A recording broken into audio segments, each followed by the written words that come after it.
Okay, hope you all had a terrific week so far and you got through Election Day. Kind of a hair-pulling, nail-biting kind of day for a lot of people. Nonetheless, we have Minnesota coming into Piscataway this Saturday against our Rutgers Scarlet Knights. Minnesota, 6-point favorite, probably well-deserved.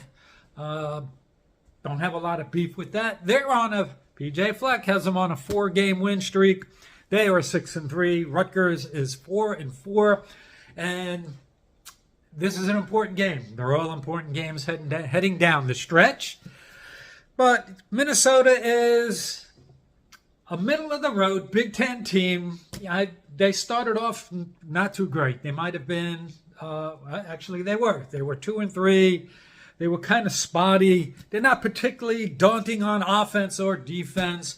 But then they're starting to pick up some momentum.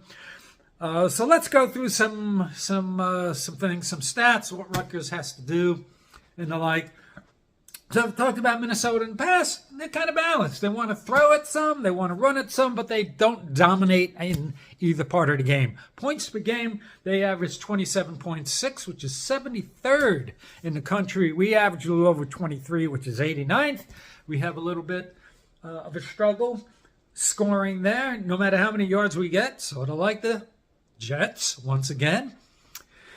Yards per game, Minnesota, again, not an explosive offense, 327 yards per game. That's, but nonetheless, UCLA didn't have, or Nebraska didn't have an explosive offense either.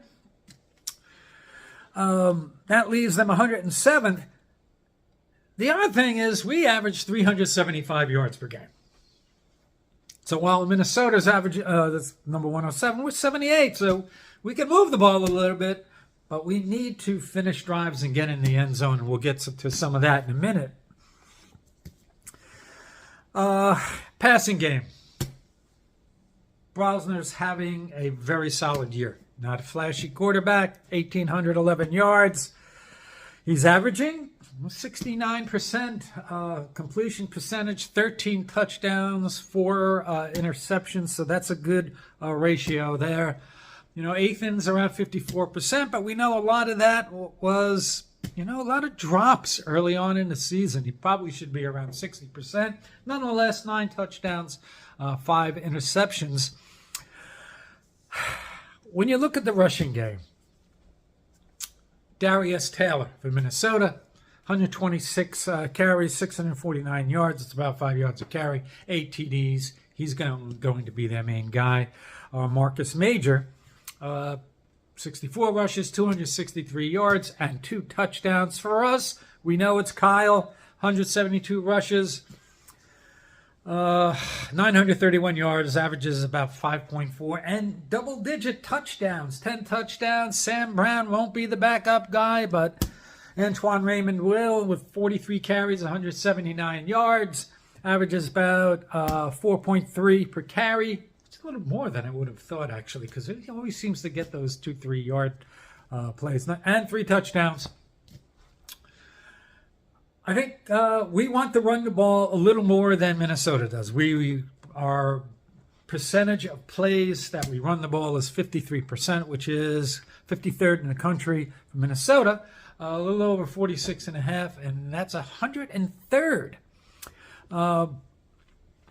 Rush per play, though, they only average about 3.8. So we have opportunities there to control or keep in check, manage the running game. We know we've had problems getting gashed on huge chunk plays in the running game. For us, we average, so they're ranked like 90th in that rushing yards per rush. We're actually a little better, 4.2, number 73. So we have also, while we have opportunities to manage their rush game on defense, we also have an opportunity for Kyle to do his thing. Hopefully he'll be able to do some of that. And when it comes to the yards per game, total yards per game, average about 112, not a lot of yards, which ranks them 111th, but they're not doing like, all they need to do is supplement the pass game with the run game, and they have balance that way, even though the yards, total yards isn't a lot. We average about 160, and that's much better, whereas Minnesota's ranked 111th. We are ranked number 60, so if we had to get Kyle to do his thing, that would be a good opportunity to be productive. But there's going to be a caveat to that, and we'll get to that in a little bit. You know, in the passing game, their receivers, Daniel Jackson, number one guy, 56 catches, 642 yards, averages almost 15.5 per catch, or 11.5 per catch, 3 touchdowns. Here's the other thing, like UCLA, and this is what we have to be aware of. We got burned on this with UCLA. I warned about it. I warned us about their ability to catch the ball out of the backfield. So Darius Taylor, not only is their main guy running the ball, but he has 43 catches for 350 yards and 2 touchdowns out of the backfield. I'm going to lose sleep over this one. I kind of saw what was going to happen with UCLA, and it did. So we have to watch Minnesota's ability, spread the ball around and get it to their running backs for good yards. You know, for us, it's Daimir. And Daimir's 37 catches, 480 yards, 13 yards per catch, and a touchdown. And believe it or not, number 2 in receiving, I was kind of surprised. And that is our tight end position with Fletcher. 20 catches. What did we have last year? Was it 3 or 4, something like that? 20 catches out of the tight end position, 137 yards, just under 7 yards per carry, and a couple touchdowns. So when it comes to the receiving game, Minnesota probably has a little bit of an edge there. Ian Strong has 16 catches, 267 yards, and about 16.7 per catch, and a couple big ones in there, and 1 touchdown. So passing yards per game, really close. 215 for Minnesota, 214 for Rutgers. So they're number 76, we're number 77, no surprise there. But they don't turn the ball over, and we'll get to turnovers in a bit, because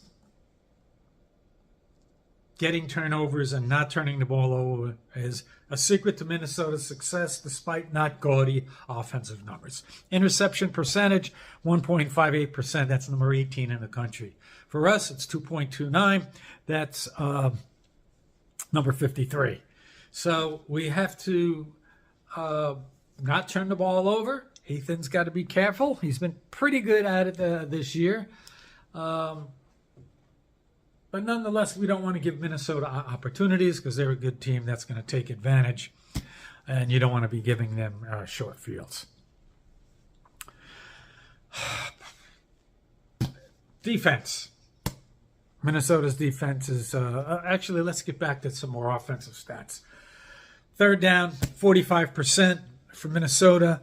For us, just under 41%.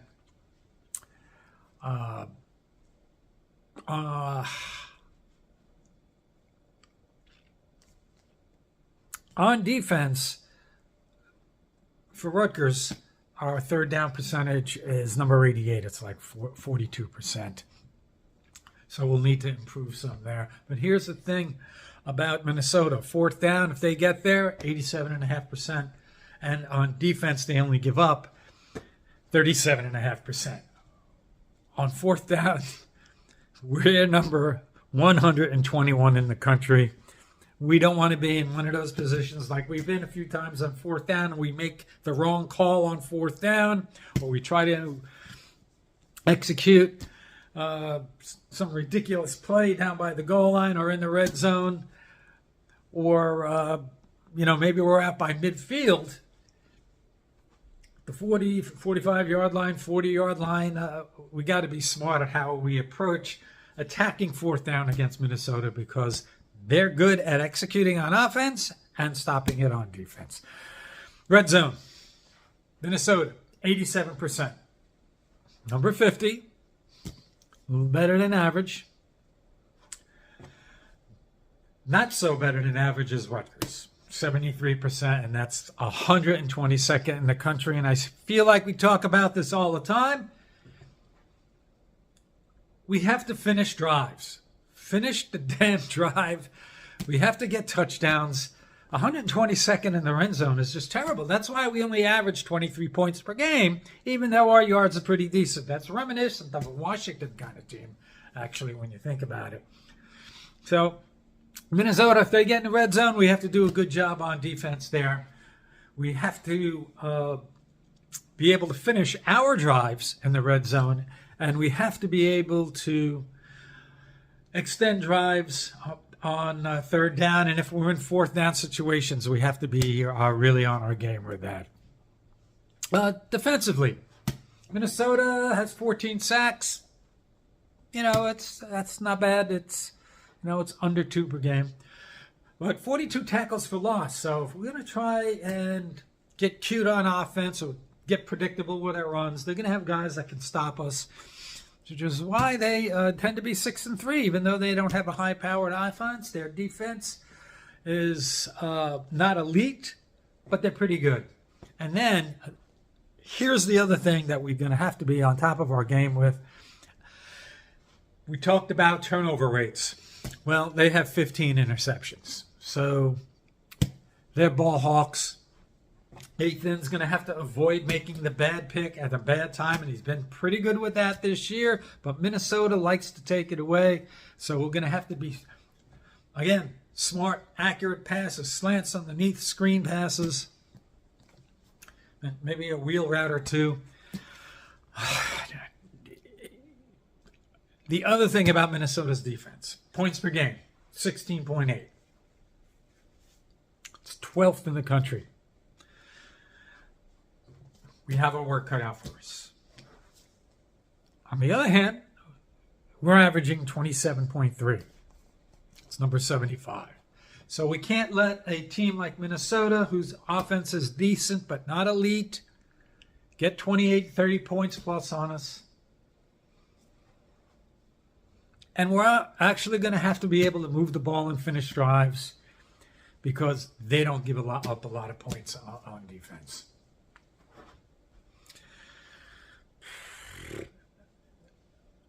Their advanced analytics, when you talk about point differential versus the amount of yards that they give up,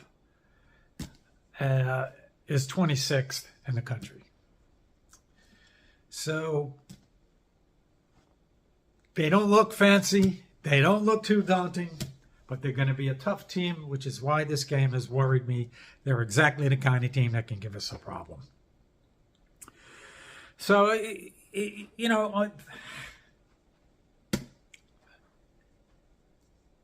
when it comes to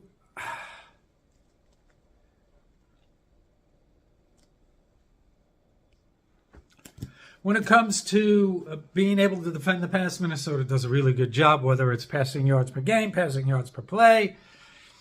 Number 21 and number 11, respectively. So they're going to be, I don't think this is going to be the kind of game where we're going to be able to throw it downfield for 260, 270 yards against them. This might be a game where Rutgers needs to play like Rutgers wants to play.